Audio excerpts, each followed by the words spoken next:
Hi guys, today we will talk about how to fix that problem on your WeChat app, or we will go to figure out how we can do that. You just click here on settings, then it's going to take you to next window here. And you go down, then you click here on apps, then it's going to take you to apps window. And all you have to do, you just go down here to find the WeChat app. You just go down here and you click here on WeChat, then it's going to take you to next window, and you click here on force stop, then you click here on OK, and you go down, then you click here on storage, then it's going to take you to storage window.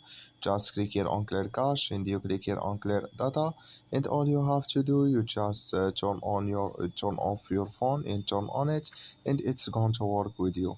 So I wish now you I get it. You just follow these ways and it's going to work with you. Thank you for your watching. Don't forget to support us by like and subscribe.